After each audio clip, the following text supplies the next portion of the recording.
في الجو الحر ده كلنا عايزين حاجة كده ترطب على قلبنا وكمان قلب ولادنا، وتكون سهلة وبسيطة ونقفش في المطبخ كتير في الحر ده، وكمان تكون مكوناتها كلها عندك في البيت.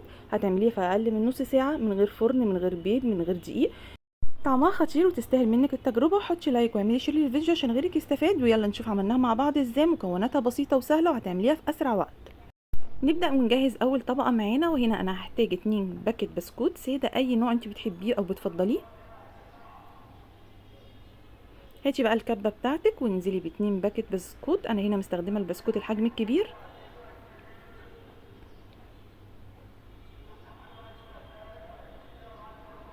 اضربي بقى كمية البسكوت بتاعتك، عايزينه ناعم، اهم حاجة كده يكون ناعم معاكي البسكوت بتاعك ومش خشن.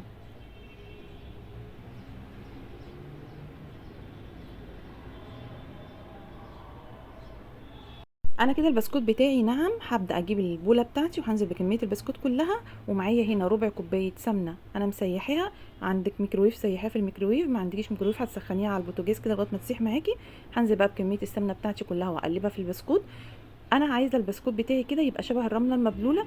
همسكه كده بايدي واتك عليه، هيعمل معاكي زي ما انت شايفه في الفيديو كده. كده انت مش محتاجه له سمنه تانية. هاتي بقى الكوبايات بتاعتك، الكاسات، اي حاجه عايزه تقدمي فيها، ووزعي كميه البسكوت بتاعتك كده بالتساوي في الكوبايات بتاعتك. الخطوه دي مهمه، لازم نكبس البسكوت كويس قوي علشان واحنا جايين بناكله او الولاد بتاكله يطلع معاكي كده قطع، ما يطلعش معاكي متفرفت. المهم اكبسيه كويس قوي. نبدأ بقى ونجهز مع بعض تاني طبقة. تاني طبقة أنا هستخدم فيها كيلو لبن، نص كوباية سكر، 4 معالق كبار هرمية دقيق، 3 معالق كبار هرمية نشا، 5 معالق كريم شانتيه، 3 معالق لبن بودر. كل ده هنقلبه على البارد.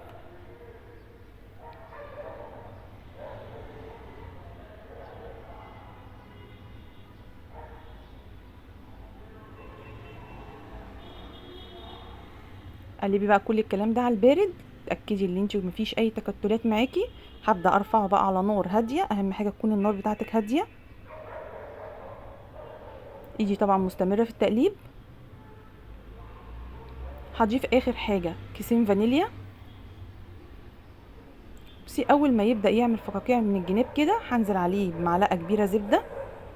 ايدي مستمره في التقليب. اول ما انزل عليه بالزبده هسيبه كده 3 4 دقايق وهرفعه على طول. انا عايزه القوام بتاعه متوسط، ولا عايزاه تقيل قوي ولا عايزاه خفيف قوي. خلي كده القوام بتاعك في المتوسط. اول ما تشيليه من على النار على طول ابداي بقى وزعيه في البولات بتاعتك بكميه برده مناسبه. ما تحاوليش ان انت تحطي كوبايه حبه صغيرين وكوبايه حبه كتار علشان تبقى الشكل متناسق. كده خلصنا الطبقة التانية. هندخل بقى الكاسات بتاعتنا دي التلاجة عقبال ما نجهز الطبقة الأخيرة مع بعض، تكون جمدت كده وشدت معاكي شوية. نبدأ بقى في الطبقة الأخيرة، وهي أنا هستخدم هنا فراولة. لو ما عندكيش فراولة ممكن تستخدمي مانجا بنفس الطريقة. هبدأ اللي أنا أنزل بكمية الفراولة. أنا كان عندي نص كيلو فراولة في الفريزر، لو عندك فريش برضه هتمشي على نفس الخطوات. هنزل هنا السكر هنا اختياري من 5 ل6 معالق سكر. هنزل كمان بربع كوباية مية. هرفعهم بقى على نار هادية عشان الفراولة كانت في الفريزر فمتجمدة. تسيبها بقى كده على نار هادية. هتبدأ كده المية بتاعتها تقل. هبدأ بقى ان انا اقطع الفراولة بتاعتي علشان حجم الفراولاية انا مش عايزاها كلها كده في الطبقة الاخيرة بتاعتي.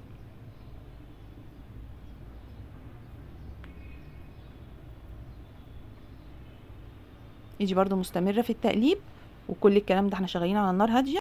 هجيب بقى ربع كوباية مية وهنزل بكيس جيلي فراولة، هقلبه كويس قوي. قلبي بقى الجيلي بتاعك كويس قوي، وبعد كده انزلي بقى على الفراولة وسيبيه برضو على نار هادية من 5 ل7 دقايق، ما تكتريش عن كده.